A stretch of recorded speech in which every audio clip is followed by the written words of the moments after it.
Hi everyone, I'm Sifu Rafi Judarian. Hey, hope you're having a great day today. This is my fourth video in my Kali series for Black Belt Magazine.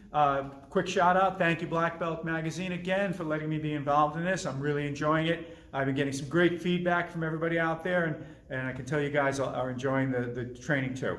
So today we're going to get into the area of Espada y Daga, one of my favorite areas of Filipino weaponry. We're going to have a Kali stick in one hand. We're going to use the knife in our other hand. It's a lot of fun. If you've never done it before, you're going to really enjoy it. If you have done it before, I think you'll still get something out of the video. It comes right from our curriculum here at Judarian Martial Arts in Johnston, Rhode Island. I learned it from my teacher, Sifu Dan Anasanto, and also Sifu Kevin Seaman. It's all good stuff. You're going to love it. When my training partner comes out, we are going to be wearing masks still. We are still operating under the guidelines of the COVID pandemic. So that's just the way it is. We don't like wearing them, but we have to operate under these guidelines. We have no choice. One more thing, I'm going to be using an aluminum blade. It's dull. We do not train with live blades. You should not train with a live knife. You're an accident waiting to happen. Never train with a live blade. Okay, let's get started. Once again, I just want to remind everybody I'm using an aluminum dull blade. Don't train with live blades. Don't train with live blades, okay? So we're going to start with, as I said, the Kali stick in one hand. I've got my blade in the other.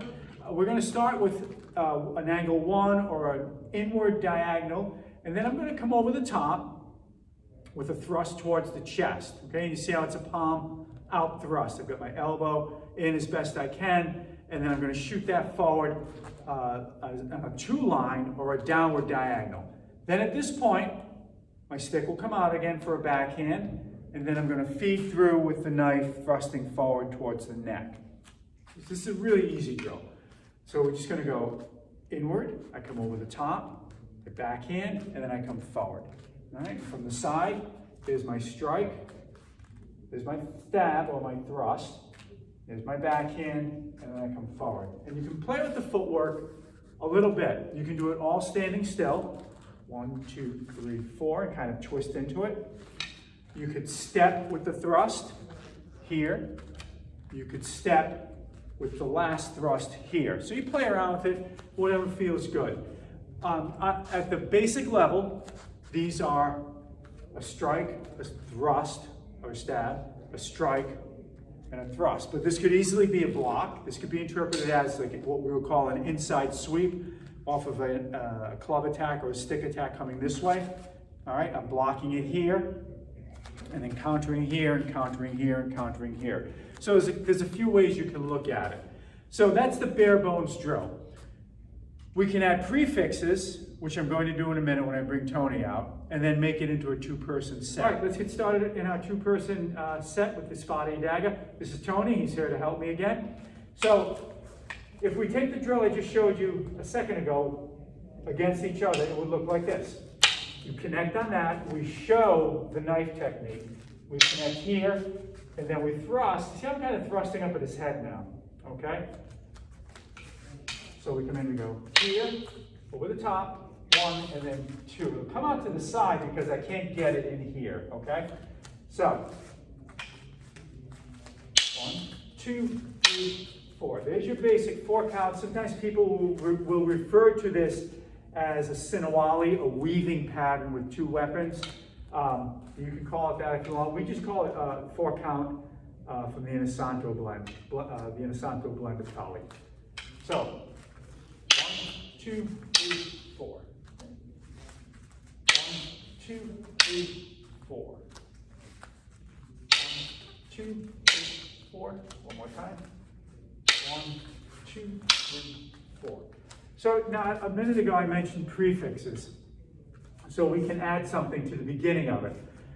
And in the double stick video, which I shot at the beginning, we were doing some easy high, low, high patterns. So what we would do is we would come in, we would strike with our beginning strike, the first one, go low, go high, and rebound off of it, chamber, then come over the top, and we're back into that same pattern again. So we go 1, 2, 3, 4, 5, 6. We just turned it into a 6-count partner exercise. Okay, so we'll show that a couple of times. 1, oh, my fault, sorry. High, low, high, chamber.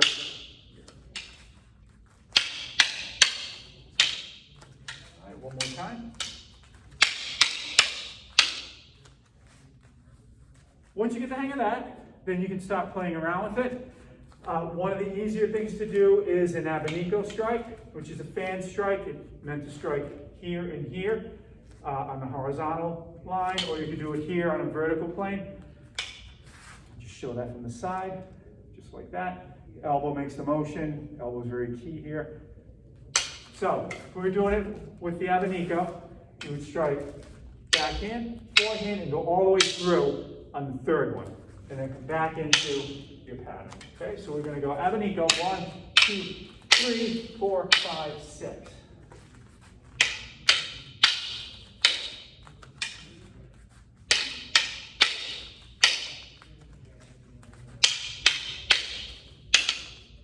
One more time. So from the front, that would look something like this. 1, 2, 3, come through, and there's your second strike, third strike.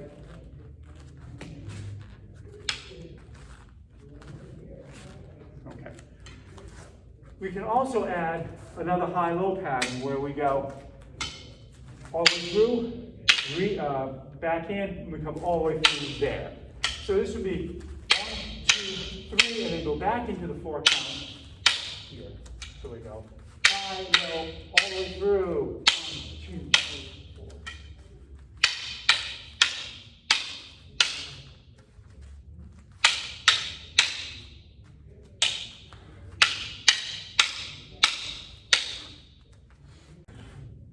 The next variation would be to add some extra knife attacks at the end. So what would happen is we would go here, here, here. We go high, then I go low, and then I come back high again, and on the way out, we hit, okay? I took a seminar once with Joe Lewis, and he said whenever he was fighting, when he would be backing off from his opponent, he'd hit him again on the way out, and I'm pretty sure he called it a cupcake technique. So when I saw that, I kind of remembered it would work, or thought it would work really well with this drill.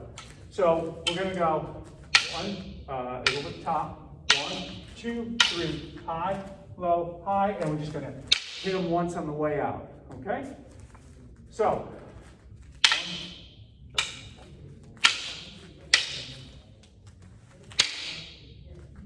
and you can add your prefixes to this as well, like we just showed a minute ago.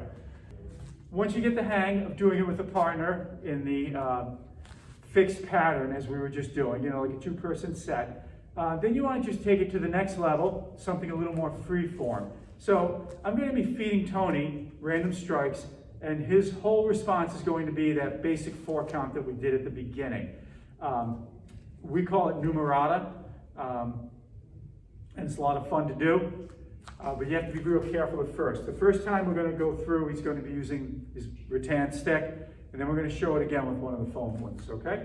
So what will happen is I'm going to feed him, I'll just start easy, and he just kind of, he goes through the whole motion, and then I feed him something else, and he makes an initial block and counter, and then he goes into that pattern. Kind of tough to do this with the camera, but we're making it work.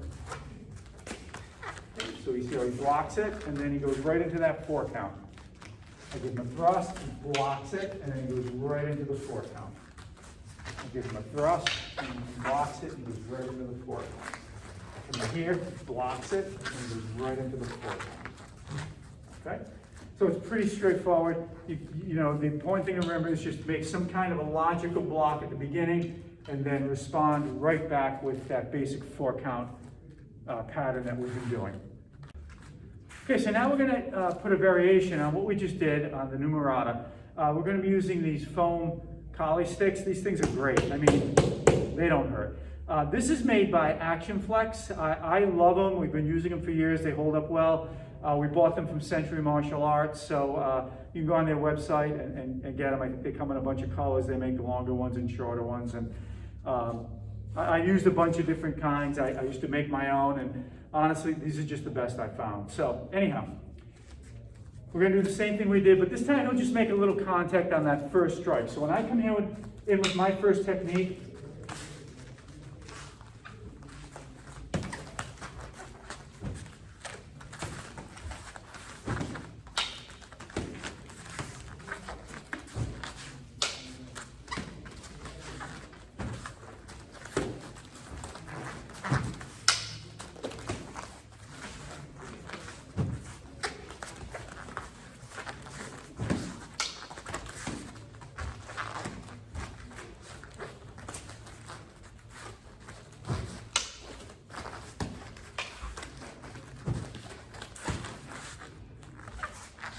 Okay, I hope you liked the video.